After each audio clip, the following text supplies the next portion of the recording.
So Chairwoman, we're here in a COVID configuration because you just returned after a bout with COVID-19. So how are you feeling? I am wonderful. After 10 days of quarantining, I'm just happy to be out. And I think it's very fitting for Cupid not to be down on Valentine's Day, so certainly glad to be here. So there's a couple of big topics going on right now that I know you wanted to talk about. The first being redistricting and the maps that are being drawn here in Cobb County. Just today, maps were passed in the House that did not reflect the map that was passed by resolution of this Board of Commissioners and also by our local Cobb delegation. And so it's quite unfortunate. This iteration of our map will actually draw Commissioner Richardson out of her seat effective January 2023. And it will shift what we know of District 2 today from bordering the northeast part of the county to now being aligned with I-75. So what is your reaction to that? I know that you had watched the legislative action remotely today, and just what are your thoughts?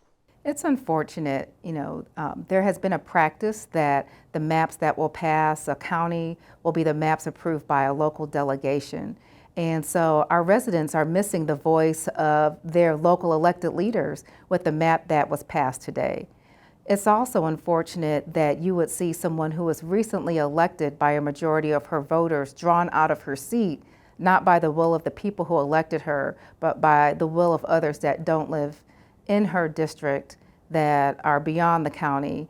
And this just goes to show that partisanship is at its height right now, and local control as we know it is at its low. For those who aren't versed in the process, where do we go from here, if anywhere? In today's vote, they passed for this to move for consideration by the state Senate, and so we'll wait and see to see what they do as well, to see if it goes to their committees and also passes the Senate. And if it does pass, what happens to Commissioner Richardson, or do we know the answer to that?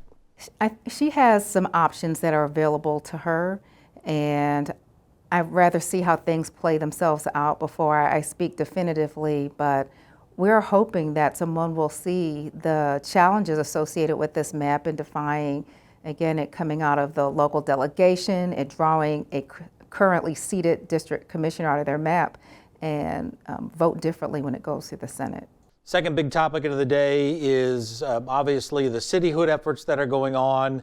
It seems like every day last week there was a hearing going on. We had to try to keep up to speed as to what is happening. Tomorrow night, the board has a special called meeting to get a briefing essentially on this. What are your thoughts on how this is playing out? If anything, I think it's been expedited in a way that is causing a lot of confusion, and there's been some misinformation around what cityhood is and the impact it will have in Cobb. So I'm grateful that our staff is taking the initiative to look at all of the documents that have come out, the feasibility studies for the cities, to talk about the impact that will have on our finance and also our operations. One thing that came up is you saw a couple of times the county being referenced as being unresponsive in this effort. What do you say about that? Thank you for sharing that, Ross. 3 of the 4 feasibility studies were not completed until November and December of last year. And so we did not know what was to come of these efforts, and we can only work with the information that we have, similar to the public. Saying you're going to have a city is one thing, but these are very different cities. These are what have been referred to as city lights, where they're not offering the full array of city services that most cities provide.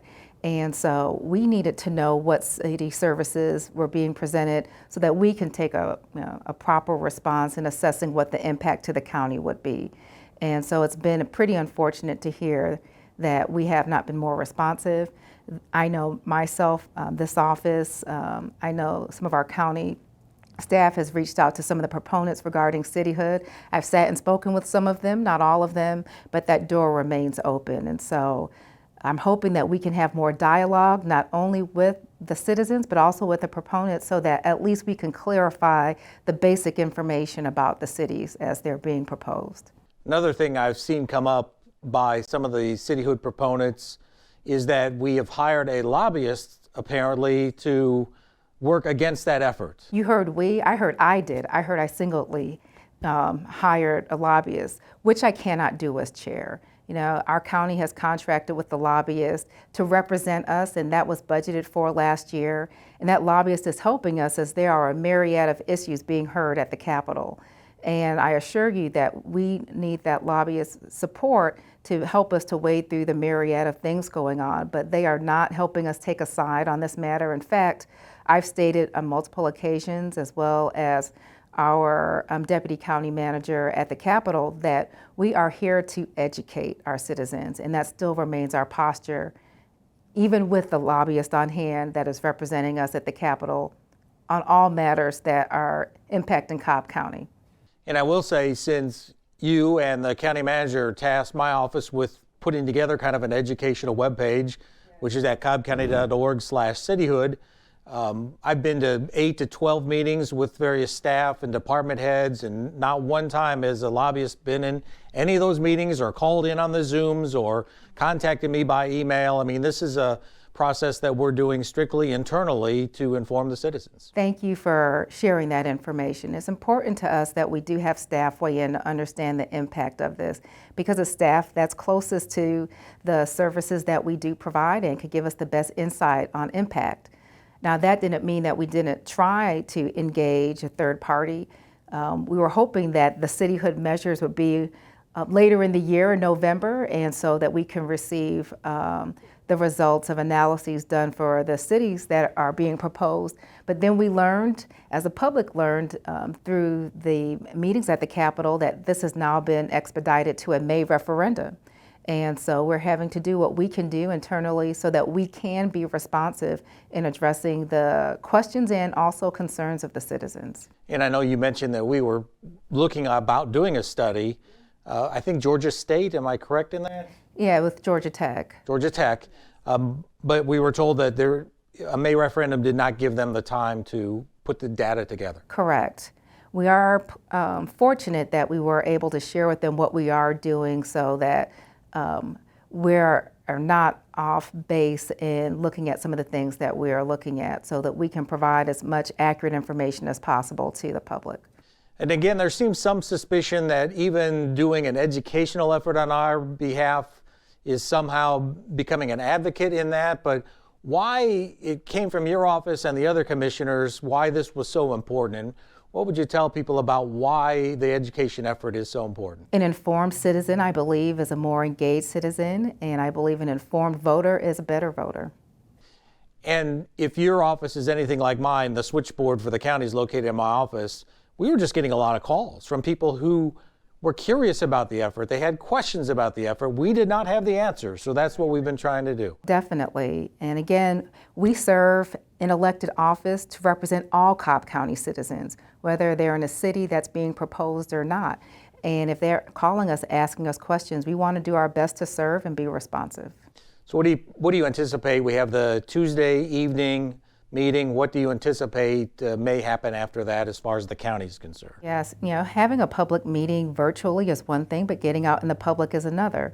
And so I know I will be going out and having meetings across the county, and I believe that there are other commissioners who are interested in doing that as well. So you're back in the office after a couple, was it 2 weeks off with COVID? Yeah. What's it feel like to jump into the office, into this frying pan?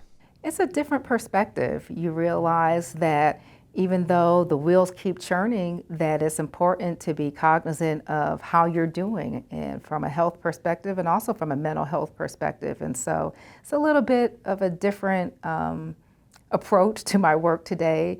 Certainly a lot of appreciation for all the staff and elected officials that we have here. It's Valentine's Day, so I had opportunity to show people some love and just let them know how much they're appreciated.